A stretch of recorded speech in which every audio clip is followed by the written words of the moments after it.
What is going on, guys? Once again, welcome back, and today we're going to talk about the downsides of alternate day fasting. Now, this one was much requested from you guys after the downsides series, and we definitely have to talk about it because, as I always mention, even though there are positives to a lot of these intermittent fasting regimens, there are always still cons to those pros. And we're going to talk about the cons to alternate day fasting. Once again, it is not to say that alternate day fasting is not a good tool to use. We just want to open the conversation so people know about all of the aspects of each of these individual intermittent fasting regimens. Now let's go ahead and start off with number one. It is much harder to stick to than all of the other regimens. Now, the reason that I say this is because people will do it and people will have success with it. But success, as I've mentioned before, does not come from the weight loss. It comes from maintaining your weight loss throughout the years. The biggest problem that we have in the United States isn't even a weight loss problem. It's a weight regain problem. So the number one thing that you must do is find a protocol that you can stick to for the rest of your life. And because alternate day fasting requires very long periods of fasting, 30 plus hours, it is much more difficult to stick to than something, for example, like the 16-8 model. If in fact you can stick to it for the rest of your life, then I definitely recommend it. But I don't recommend doing something that makes you lose weight or helps you lose weight, but that something being something that you can't stick to. I've heard a lot of people say, hey, I'll just do this and then switch over to a different protocol. But the thing is, this is the protocol that worked for you. This is the one that you figured out. If you move to a different protocol, you may not be able to be as successful because you may not know exactly what to do to maintain that weight loss because this protocol is somewhat new to you. Pick something that works for you, something that you can do consistently, and something that you can do for the rest of your life. Alternate day fasting tends to be a tougher thing to pull that off. Now let's talk about number two. Not many non-modified studies exist out there for you to have the comfort of all of the elements that come with intermittent fasting, alternate day fasting. What do I mean by this? There are two versions of alternate day fasting. There's a modified version and there's a non-modified version. The modified version is the version that allows for you to eat during the day that you should be fasting, as alternate day fasting is just that. You're alternating the day that you're fasting. So if you fast on Monday, you'll eat on Tuesday. And if you fast on Tuesday, you'll eat on Wednesday. It's constantly alternating. Now you can time it in certain ways where you end up technically eating every day, but still in terms of time, it takes up to a day and some change. With that being said, the more popular studies that exist out there are the modified versions, which is the ones that allow you to eat. The non-modified version, however, does not have you eat during the day that you're fasting. You simply drink water or non-caloric beverages, and you continue your fast, fully fasted, until you reach the eating day. And because most people use this non-modified version, it's pretty tough to recommend considering that there aren't many studies on the non-modified version as opposed to the modified version. So just keep that in mind. The successes that you've seen or read more than likely have come from the modified version of alternate day fasting when it comes to scientific research.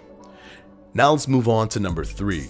It's incredibly difficult to get your nutrition in when you have such a large gap of not eating. Now, a lot of people use this tool of alternate day fasting to lose weight because they're putting themselves in a caloric deficit simply because they cannot eat or compensate for that day that they've missed by overeating. It's much harder for them to do. They eat every day as if they're just eating for that day. And because they fasted, it's like they're already at a -1 day. So eating, it puts them at 0, essentially, if you just looked at it in a very simplistic way. Because of this, they tend to like this alternate day fasting regimen. But with this benefit comes the double-edged sword of lacking in terms of the calorie intake as well as the total nutritional balance that is healthy for you to have on a daily basis. Can it still be done? Absolutely, but you have to be more cognizant, more aware of what you're eating so that you can ensure that you're integrating the allotted amount of nutrition to compensate for those days that you are fasting. So just keep that in mind. And now let's go ahead to the final one, number 4. It is very difficult to build muscle with alternate day fasting. Now, a lot of people say, hey, I've seen people, doctors say, hey, if you just, you're fasting, it only burns fat.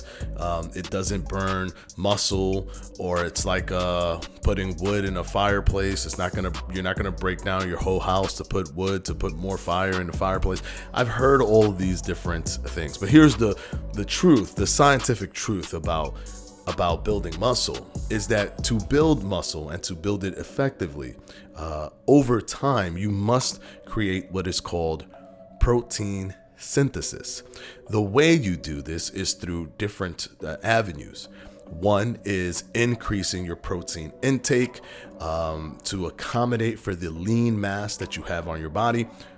2 is increasing your caloric intake, which would be counterintuitive if you're trying to lose weight. 3 is actual resistance training, so actually training your muscles to increase protein synthesis. So there are certain elements that help you increase protein synthesis. Protein intake is one of them. Now, alternate day fasting will do a few things. It will keep you from consistently intaking protein, which will lend to you knocking one of the protein synthesis features out of the way. And it definitely will remove increased caloric intake. So those are 2 important factors for you to create protein synthesis. One other one is meal frequency, the 4th one that I didn't mention, but it's meal frequency.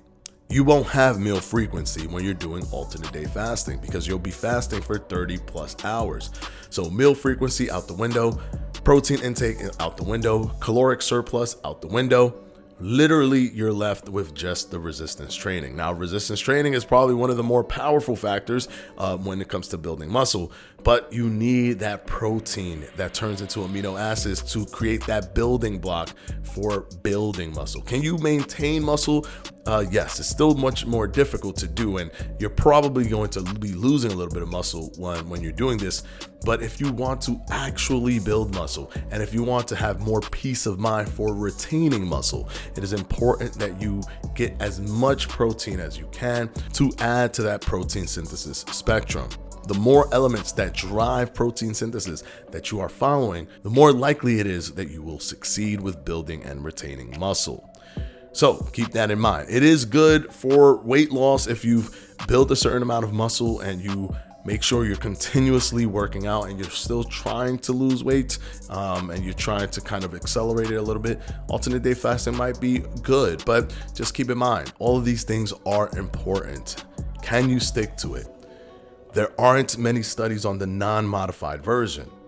It is harder for you to get your nutrition, and it is incredibly difficult for you to build muscle and even difficult for you to maintain muscle if you consistently do alternate day fasting. Until the next one, guys, thank you very much. Peace.